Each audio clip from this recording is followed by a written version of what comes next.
No me prestaba atención, así que me fui con mi ex para que sepa que podía perderme. Pero en lugar de luchar por nuestro amor decidió ignorarme, pero yo lo sigo amando. Yo amo a Bruno. Quiero que eso quede muy claro desde el principio. Lo amo con una intensidad que a veces me asusta, como un fuego que arde en el centro de mi pecho. Recuerdo los primeros años, cuando ese fuego nos calentaba a los dos. Sus ojos no se apartaban de mí, cada palabra que yo decía era la historia más fascinante del mundo. Podíamos pasarnos horas en el sofá, sin hacer nada, y sentirnos la única gente sobre la tierra. Él me veía. Realmente me veía. Pero el tiempo tiene una forma cruel de apagar las llamas y dejar solo las brasas. Y últimamente, ni siquiera sentía las brasas. Sentía el frío. Bruno seguía ahí, físicamente. Compartíamos la misma cama, usábamos la misma cafetera por las mañanas. Pero su mente, su atención, estaban en otra galaxia. Yo le hablaba de mi día y él asentía mientras sus pulgares se movían a la velocidad de la luz sobre la pantalla de su teléfono. Le preparaba su cena favorita y él comía sin levantar la vista, dándome un gracias automático, como si se lo dijera al plato. Nos sentábamos a ver una película y sentía un abismo de 1 metro entre nosotros en el sofá. Se volvió complaciente. Esa es la única palabra que lo describe. Dio por sentado mi amor, mi presencia, mi risa. Pensó que, como una planta de plástico, yo siempre estaría ahí, en mi rincón, sin necesitar agua ni sol. Y yo me estaba marchitando. Intenté de todo, de las formas normales. Le sugerí citas nocturnas, escapadas de fin de semana. Él siempre tenía una excusa. Estoy muy cansado del trabajo, decía. Oh, mejor nos quedamos en casa y ahorramos un poco.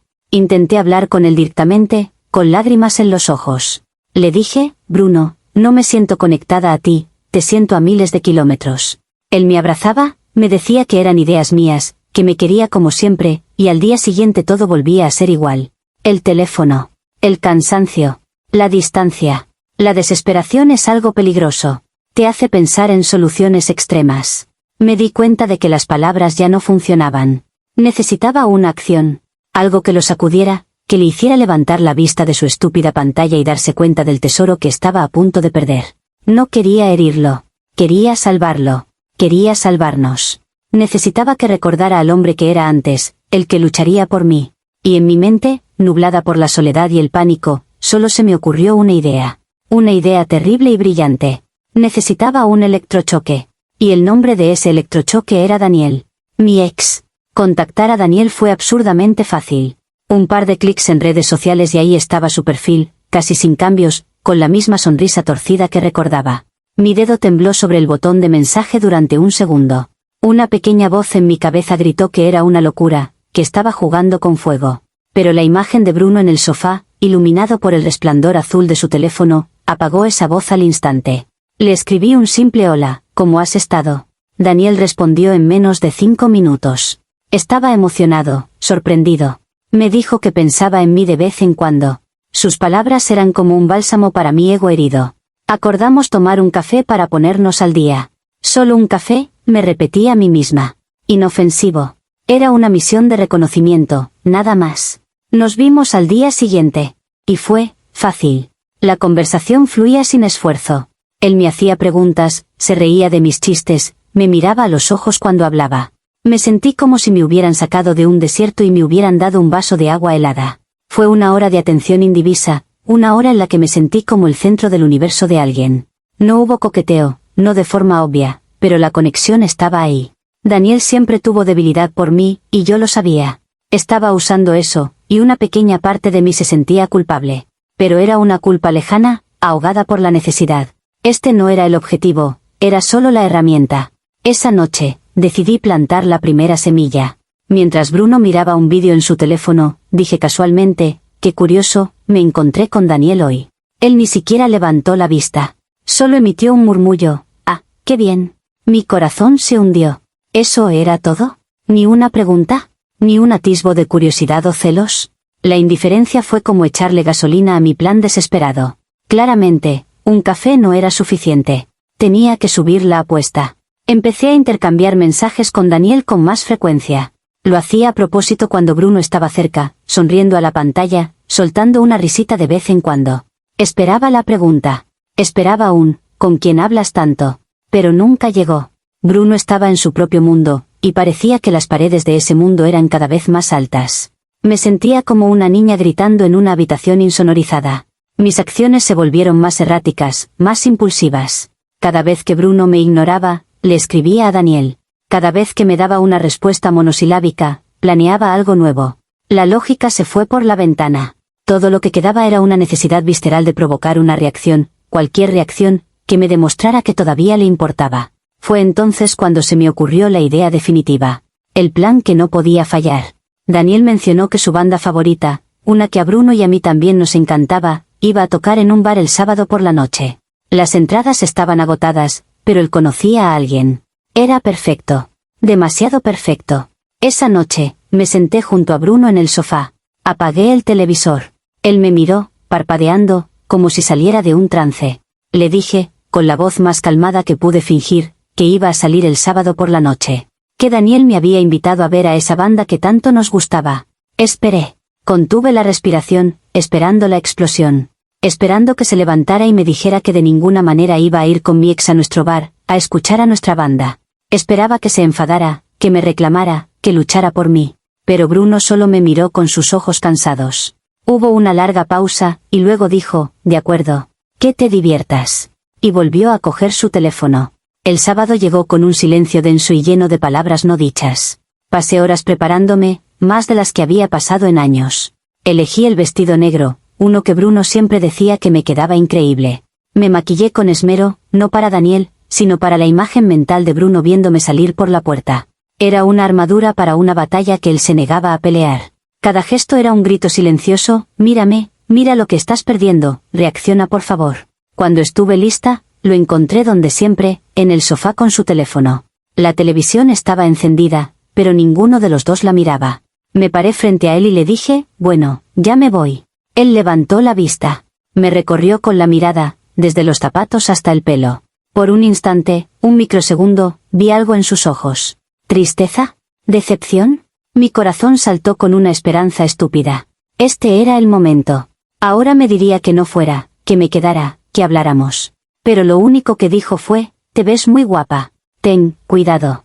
Y volvió su atención a la pantalla. Ten, cuidado. No era una súplica. No era una orden. Era un permiso. Fue la rendición final. Sentí como si me hubiera abofeteado. La rabia y el dolor se mezclaron en mi garganta, ahogando cualquier palabra que pudiera haber dicho. Así que simplemente me di la vuelta y me fui, cerrando la puerta detrás de mí con más fuerza de la necesaria. El bar estaba lleno, la música era ensordecedora. Daniel ya estaba allí, esperándome con una sonrisa. Me compró una bebida y me guió entre la multitud hasta un lugar cerca del escenario. Y durante las siguientes 2 horas, hizo todo lo que Bruno no había hecho en años. Me escuchó por encima de la música, se rió conmigo, me tocó el brazo cuando quería enfatizar algo. Me sentí visible. Me sentí viva. Pero incluso con la música vibrando en mi pecho, no podía dejar de pensar en Bruno. Saqué mi teléfono disimuladamente un par de veces. La pantalla estaba oscura. Ni una llamada. Ni un mensaje preguntando cómo estaba, ni un te echo de menos. Nada. El silencio digital era más doloroso que cualquier grito. La banda terminó su set. Daniel sugirió que saliéramos a tomar un poco de aire. Afuera, la noche era más tranquila. Nos apoyamos contra una pared de ladrillos, y él me dijo que se había divertido mucho, que había extrañado esto. Me miraba con una intensidad que me hizo sentir incómoda y halagada al mismo tiempo. Fue entonces cuando lo hice. Impulsada por la indiferencia de Bruno, por el silencio en mi teléfono, por la atención de Daniel. Me incliné y lo besé. Fue un beso torpe, desesperado. No fue por Daniel. Fue un mensaje para un hombre que no estaba allí para recibirlo. Fue un acto de pura frustración, un último intento de generar un ruido lo suficientemente fuerte como para que Bruno lo escuchara desde el otro lado de la ciudad. Mientras mis labios estaban sobre los de Daniel, mis ojos estaban cerrados, y la única cara que veía era la de Bruno. Nos separamos. Daniel parecía confundido, pero complacido. Yo me sentí vacía. El electrochoque no había reanimado nada. Solo me había quemado. Le dije que tenía que irme a casa, inventé una excusa tonta y prácticamente corrí hasta la parada de taxis. En el camino de vuelta, el peso de lo que había hecho finalmente me aplastó. Pero la culpa fue rápidamente reemplazada por la justificación. Él me había obligado a hacer esto. Si él hubiera luchado, si tan solo hubiera mostrado una pizca de celos, nada de esto habría pasado. Yo no rompí nuestro amor. Solo le demostré lo frágil que él lo había vuelto. Llegué a casa pasada la 1 de la madrugada. El corazón me latía con fuerza, una mezcla de miedo, adrenalina y una extraña esperanza. Abrí la puerta esperando encontrar a Bruno despierto, esperándome en el salón con la cara desencajada. Me había preparado para una pelea épica, para los gritos, las acusaciones, las lágrimas. Estaba lista para decirle que todo era su culpa, que su indiferencia me había empujado a esto. Pero la casa estaba en silencio. Las luces estaban apagadas, a excepción de una pequeña lámpara en la sala. Bruno no estaba en el sofá. Fui a nuestra habitación. Estaba durmiendo. O al menos, eso parecía. Estaba de espaldas a mi lado de la cama, con la respiración acompasada. La rabia me invadió de nuevo. Ni siquiera se había quedado despierto para saber si había llegado bien. La indiferencia total. Decidí que no iba a dejar que se saliera con la suya. No iba a permitir que mi acto desesperado se perdiera en el silencio de su sueño. Necesitaba que lo supiera. Necesitaba la confrontación que me había negado. Dejé caer mi bolso al suelo con un ruido sordo. Encendí la luz del techo, inundando la habitación con una claridad brutal. Él se movió, se dio la vuelta lentamente y me miró con los ojos entrecerrados. Me preguntó qué hora era, con la voz ronca por el sueño. Me quité los zapatos y los tiré en una esquina. Le dije, no te importa, ¿verdad? Ni siquiera te importa dónde he estado o con quién. Él se sentó en la cama, frotándose los ojos. Parecía cansado, infinitamente cansado. Dijo que claro que le importaba, pero que yo era una adulta y no iba a controlarme. Sus palabras tranquilas me enfurecieron aún más. Quería que gritara, no que fuera razonable. Así que se lo solté, sin rodeos, como una bomba. Besé a Daniel, le dije. La frase quedó suspendida en el aire, cargada de veneno y dolor. Esperé el impacto. Pero Bruno no explotó. No gritó. Ni siquiera cambió su expresión. Simplemente me miró. Y en sus ojos no vi rabia. Vi una profunda, insondable tristeza. Como si hubiera estado esperando esas palabras, o unas parecidas, desde hacía mucho tiempo. Después de un silencio que pareció durar una eternidad, asintió lentamente. Y dijo, lo sé. Me quedé helada. ¿Cómo que lo sabes?, le pregunté, con la voz temblorosa. Me dijo, te vi. Pasé en coche por el bar para asegurarme de que estabas bien. Quería ver si necesitabas que te recogiera más tarde. Y los vi afuera. La revelación me golpeó como una ola. Él no había sido indiferente. Había estado allí. Lo había visto todo. Y su reacción no había sido gritar o pelear. Había sido volver a casa y meterse en la cama. Mi plan, mi gran gesto dramático, no había provocado la batalla que yo quería. Había provocado una retirada silenciosa. De repente, me sentí desnuda, expuesta. Todo mi argumento de que lo había hecho para llamar su atención se derrumbó. Porque había conseguido su atención, y su respuesta había sido el silencio. Se levantó de la cama, cogió su almohada y una manta del armario. Me dijo que iba a dormir en el sofá.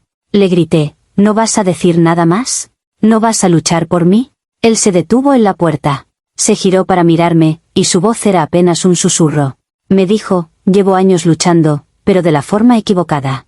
He estado luchando en el trabajo, pensando que construir un futuro seguro era mi forma de amarte. Y mientras yo construía los muros, tú te sentías atrapada dentro. Pero no se puede obligar a alguien a quedarse. Y yo ya no tengo fuerzas para pelear contigo de esta manera. Estoy demasiado cansado para jugar a estos juegos. Y se fue, dejándome sola en la habitación iluminada, con el eco de sus palabras resonando en mis oídos. No había sido un juego para mí. Había sido una llamada de auxilio.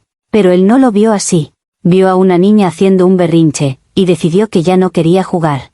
Pasé el resto de la noche en vela, escuchando los sonidos de la casa. El suave murmullo de la nevera, el crujido ocasional del suelo. Cada sonido me recordaba que Bruno estaba a pocos metros, en el sofá, separado de mí por un abismo mucho más grande que la distancia física. Mi gran plan, mi intento desesperado de reavivar una chispa, se había convertido en un incendio que lo había consumido todo. Pero a medida que las horas pasaban y el sol comenzaba a filtrar sus primeras luces grises por la ventana, el pánico inicial comenzó a transformarse. Mi cerebro, en un acto de autoprotección, empezó a reescribir la historia. ¿Juegos? ¿Él creía que esto era un juego? No. Esto era una prueba. Una prueba de amor que él había suspendido de forma estrepitosa. Un hombre que de verdad ama, lucha, pelea, grita, llora, rompe cosas si es necesario. Demuestra que no puede vivir sin ti. No se va a dormir al sofá con una resignación tranquila. Su calma no era madurez, era indiferencia. Su cansancio no era una excusa, era la prueba definitiva de que había dejado de amarme mucho antes de que yo besara a Daniel. Lo vi todo con una nueva claridad. Él no pasó en coche por el bar para ver si yo estaba bien. Pasó para espiarme, para buscar una excusa, una salida fácil a una relación en la que ya no quería estar. Y yo, estúpidamente, se la di en bandeja de plata. Él no es la víctima aquí. Yo soy la víctima de su cobardía. En lugar de enfrentar nuestros problemas, en lugar de hablar conmigo y admitir que se sentía distante, esperó a que yo cometiera un error para poder culparme de todo. Cuando finalmente me levanté por la mañana, él ya se había ido a trabajar. Había una nota sobre la mesa de la cocina. Decía, necesito algo de tiempo. Me quedaré en casa de mi hermano unos días. Unos días. Lo leí como una sentencia de muerte. Se estaba rindiendo. Después de todo lo que habíamos construido, se rendía sin pelear. El amor de mi vida me estaba abandonando, no porque lo hubiera traicionado, sino porque no tenía el valor de arreglar lo que él mismo había roto. Y lo sigo amando. Eso es lo más cruel de todo. Lo amo y lo odio al mismo tiempo. Odio en lo que se ha convertido, en este hombre pasivo que prefiere huir a luchar. Pero amo al hombre que recuerdo, al que me miraba como si yo fuera magia. Hice lo que hice para traer a ese hombre de vuelta. Y mi único crimen fue que mi plan falló. Él debería haberme gritado, debería haberme perdonado, debería haberme abrazado y prometido que cambiaría. En cambio, me ignoró.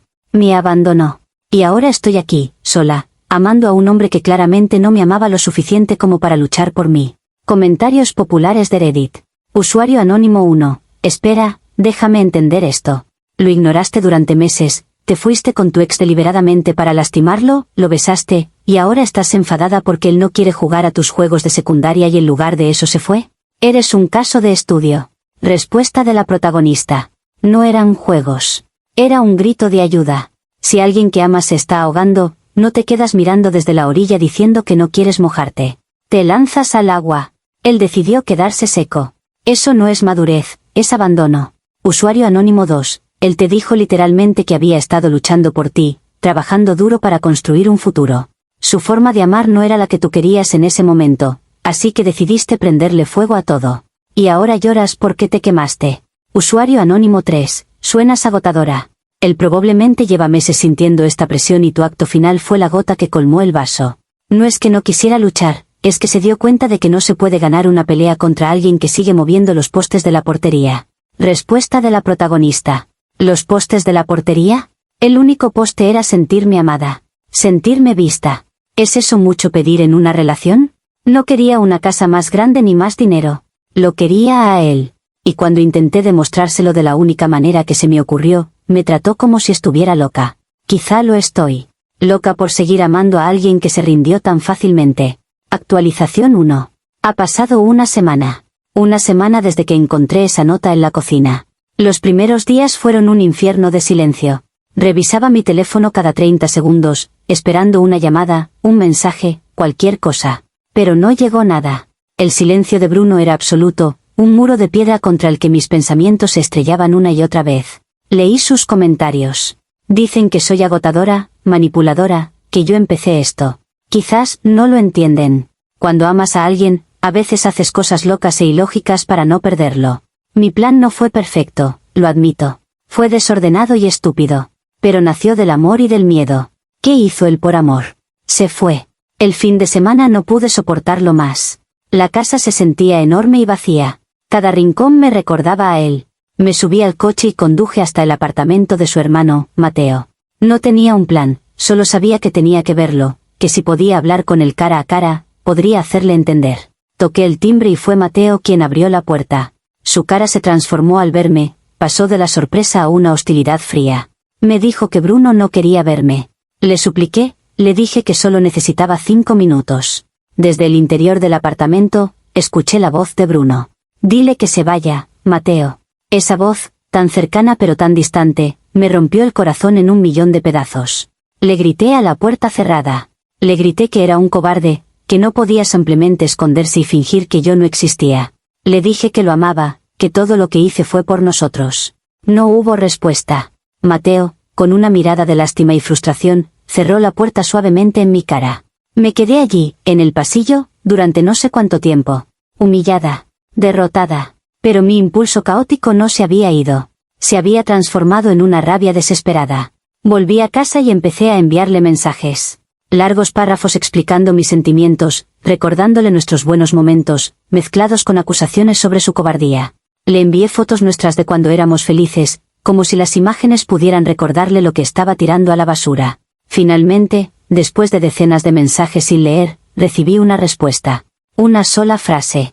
Por favor, para. Necesito paz. Paz. Él quería paz. Mientras mi mundo estaba en guerra, él pedía paz. Esa palabra me golpeó más fuerte que cualquier insulto. Me di cuenta de que él no estaba sufriendo por mi ausencia. Estaba aliviado. Mi presencia, mis intentos de conectar, mi amor desesperado, se habían convertido en ruido para él. En algo de lo que necesitaba escapar. Ahora no sé qué hacer. Una parte de mí quiere respetar su deseo y darle espacio. Pero otra parte, la que todavía lo ama con locura, me dice que la gente no sabe lo que quiere hasta que lo pierde de verdad. Quizás necesito hacer algo aún más grande, algo que lo obligue a darse cuenta de que la paz sin mí es solo un sinónimo de vacío. Todavía no sé qué será, pero no puedo aceptar que este sea el final. Si él no va a luchar por nosotros, entonces tendré que luchar por los dos. Actualización final. Han pasado 3 semanas desde mi último post. 3 semanas en las que he vivido en un limbo de esperanza y desesperación. Seguí sus consejos y dejé de contactarlo. Fue lo más difícil que he hecho nunca. Cada día era una batalla contra el impulso de coger el teléfono.